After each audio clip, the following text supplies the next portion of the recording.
بسم اللہ الرحمن الرحیم۔ آپ کو عبدالخالق کی ڈیرہ پارک خوش آمدید۔ حافظ صاحب نے جو ڈنڈا اٹھایا ہے اور اس کے ساتھ ملک میں مقیم تمام غیر قانونی افراد کو کہا گیا کہ وہ 31 اکتوبر تک ملک چھوڑ کر چلے جائیں، تو اس کے بعد ایران میں بھی جو ہے وہ کافی غم و غصہ دیکھا جا رہا ہے، بلکہ چیخیں نکل رہی ہیں اور چیخیں وائٹ ہاؤس تک نکل رہی ہیں۔ وجہ کیا ہے جناب؟ اس کے پیچھے وجہ یہ ہے کہ بہت سے لوگوں کا، بہت سے ممالک کا اس کے ساتھ بزنس ٹھپ ہو رہا ہے۔ کل ہم نے چمن میں ایک بہت بڑا مظاہرہ دیکھا جس میں بہت زیادہ لوگ شامل تھے۔ اب یاد رہے کہ چمن کی جو آبادی ہے وہ 1 لاکھ کے برابر ہے مردم شماری کے تحت، لیکن وہاں پر بہت بڑی تعداد کراؤڈ نظر آ رہا تھا اور وہ مظاہرہ کر رہے تھے کہ جناب پاکستان کے آفیشلز کی طرف سے جو حکم نامہ جاری کیا گیا ہے کہ اگر آپ نے بارڈر کے اس پار یا اس پار جانا ہو تو باقاعدہ آپ پاسپورٹ ویزا کے تحت جائیں گے، ایسے منہ اٹھا کر نہ ادھر چلے جائیں نہ ادھر چلے جائیں، کیونکہ اب سمگلنگ کا بزنس ریاست بند کرنے جا رہی ہے، بس بہت ہو چکا ہے۔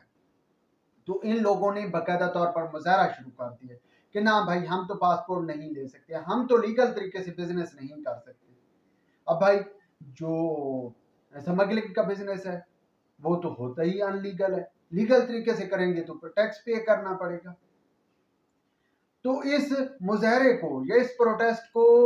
ایران بھی شے دے رہا ہے، ایران بھی سپورٹ کر رہا ہے، کیونکہ ایران کے بھی بہت سے معاملات یا بہت سے مفادات پاکستان کے ساتھ اور سمگلنگ کے معاملے میں وابستہ ہیں،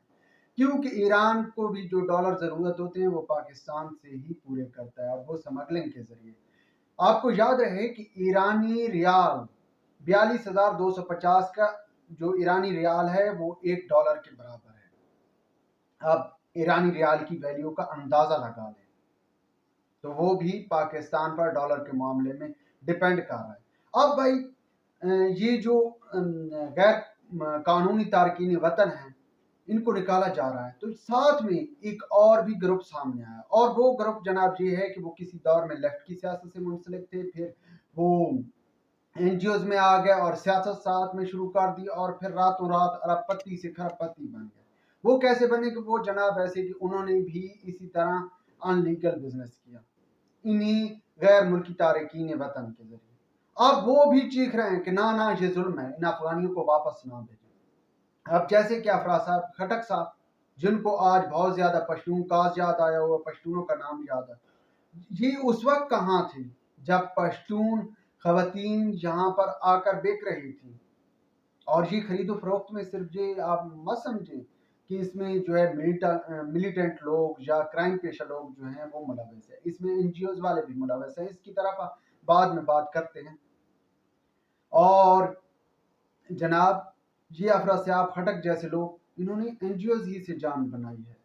ان کی کیا ہے پوزیشن، کیا اوقات ہے؟ اگر یہ پشتون کاز کی بات کرتے ہیں تو کل کہاں تھے جب پشتونوں کو مارا جا رہا تھا، جب ڈاکٹر نجیب کو مارا جا رہا تھا یا دیگر پشتون رہنماؤں کو قتل کیا جا رہا تھا، یہ کہاں ہوتے ہیں؟ اب افغانیوں کو نکالا جا رہا ہے، یہ غیر قانونی تارکین وطن کو نکالا جا رہا ہے، تو ان کو یکدم جو ہے وہ پشتون کاز نظر آ گیا ہے۔ کیا ہے کہ ان کا اصل میں بزنس ٹھپ ہونے جا رہا ہے۔ اس کے ساتھ ساتھ ایک اور گروپ بھی ہے جو کہ چیخ رہا ہے اور اس کی چیخیں وائٹ ہاؤس تک سنائی دے رہی ہیں، وہ جناب عورت مارچ والی جو فیمنسٹ آنٹیاں یا جن کو عرف عام میں پارلر آنٹیاں کہا جاتا ہے، ان کے ہاں بھی بہت زیادہ چیخ و پکار ہے اور ان کا دھندا بھی چوپٹ ہونے جا رہا ہے، کیونکہ جناب یہ جو غیر قانونی تارکین وطن ہیں ان میں بہت سی ایسی خواتین ہوتی ہیں جن کا آگے پیچھے کوئی نہیں ہوتا، کوئی قانون ریکارڈ موجود نہیں ہوتا، اور یہ جو بڑے بڑے قہبہ خانے ہوتے ہیں یہ فیمنسٹ آنٹیوں کے ہی زیر نگرانی چل رہے ہوتے ہیں، بلکہ چل رہے ہیں۔ اور اب اگر یہ تمام لوگ واپس اپنے اپنے ملکوں کو بھیج دیے گئے تو یوں یہ جو ان کا کاروبار ہے یہ بند ہو جائے گا۔ یہ بات یاد رہے کہ یہ جتنے بھی عورت مارچ والے یا عورت کے حقوق والے ہیں یہ سب سے زیادہ استحصال عورتوں کا یہی لوگ کرتے ہیں۔ فی الوقت اتنا ہی کافی، ویلاگ کے بارے میں اپنی رائے سے ضرور آگاہ کیجیے گا۔ خدا حافظ۔